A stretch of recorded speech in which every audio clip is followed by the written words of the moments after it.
Stacy Keach is back as Mickey Spillane's Mike Hammer right here on 1011, Tuesday nights at 8 p.m. And we're delighted to welcome him back to Nebraska. Stacy Keach, welcome back to Mickey Spillane's Mike Hammer. Thank you, Leta. Nice to be back. You know, Stacy, there have been approximately 8 actors who've actually played the role of That's right. Mike Hammer. And you've been said that you wanted to play the definitive Mike Hammer, the Mike Hammer. Do you think you succeeded? Well, I'm still working on it. It's not something, it's a process rather than a result. It definitely is a goal, but I think that, you know, when you're being compared to so many wonderful actors who've played the role in an effort to try and contribute something new to it, and in terms of the way I do it, I think more than anything else, we try to do it with a little bit of tongue-in-cheek quality. Now, Mike Hammer, as you know, was originally written as a very serious, hard-nailed kind of guy, and I think probably in that context was most definitively played by Ralph Meeker and Darren McGavin in the old days. Everybody has contributed something, including Mickey Spillane. Not many people know that Mickey himself played Mike Hammer in the Girl Hunters in the early 60s, but what we try to give it is a little bit more humor and with a little bit more of a tongue-in-cheek, not to take it too seriously, because I think in television the most important thing for an audience is that it's fun.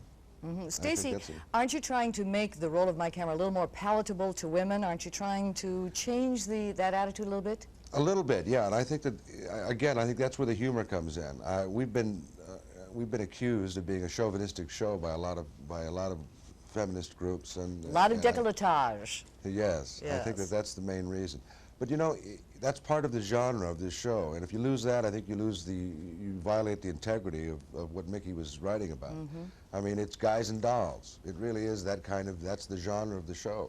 And I think that as long as women realize that we're not doing this to demean in any way.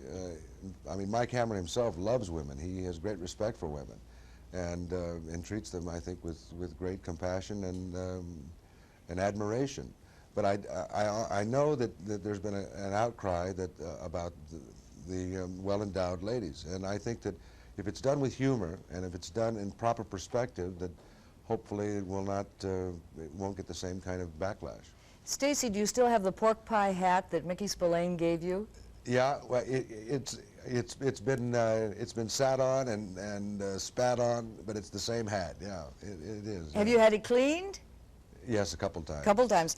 I want to read something to you, Stacy, Please. And see if this conjures up anything for you and how you react. Okay. Yet each man kills the thing he loves. By each let this be heard. Some do it with a bitter look, some with a flattering word. The coward does it with a kiss, the brave man with a sword. Yes, does that mean anything to you? Oh, does it ever? What does it mean? The Ballad of Reading Jail, Mr. Oscar Wilde. Yes. He was a co-inhabitant of a place where I spent some 6 months recently. Yes. Yes. Some say that the wall is high. Some say that. Let's see. How does it go now? I know not whether laws be right or whether laws be wrong. All that we know who lie in jail is that the wall is strong, and that every day is like a year whose days are long. Beautiful. I knew you would know that. Do they make anything of it at Reading Jail in England? Oh, they're very proud of the fact that that's where Oscar Wilde stayed, and they called the tier where I was living Celebrity Row, and it was very comforting to read a lot of Oscar Wilde. He wrote a thing called De Profundis also while he was there, which is a very bleak account of his experiences. And I must say that those days were even worse than they are now in terms of the way they treated prisoners. But the environment has not changed that much. The environment is almost exactly the same. I mean, so it was, one could feel the Victorianism of those days even while I was there. It was not a happy experience for me. Stacy, did the punishment fit the crime? Well, it's a very difficult question for me to answer. I did not feel that the sentence was unjust. I thought it was severe. I did not feel that it was unjust until about halfway through my sentence. Winston Churchill's grandson was arrested for breaking into a chemist shop and stealing some narcotics and was apprehended. This was the second time that this had happened, and he was given a fine of £1,000, which that was, at that point, I felt that was unfair compared to what had happened to me and to others, not just myself.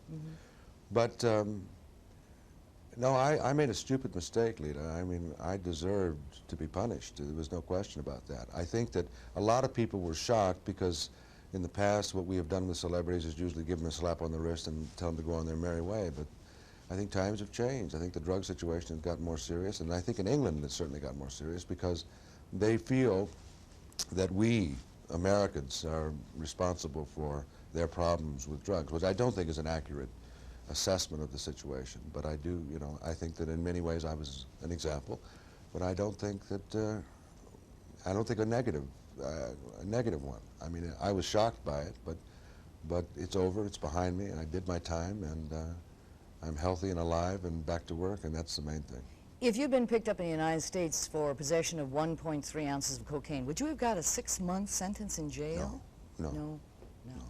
Well, people wanted to know how, you must have been so low during that period. I mean, here you are, Yeah, an established star with a CBS network program, and you're thrown in jail and they cancel your program. How did you spring back? What did it take to get back? Well, mainly the support of a lot of people, a lot of wonderful people who wrote to me and who encouraged me to hang in there and to keep the faith, and my family and friends. I think that was the main thing that kept me going.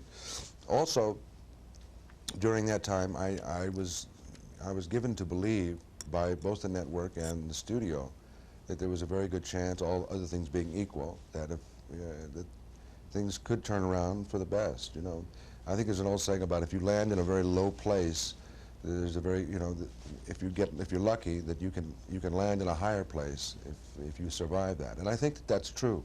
I think that anything that you can endure in terms of traumatic, devastatingly negative experiences and survive those kind of things, it only makes you stronger. And I know that's true for me.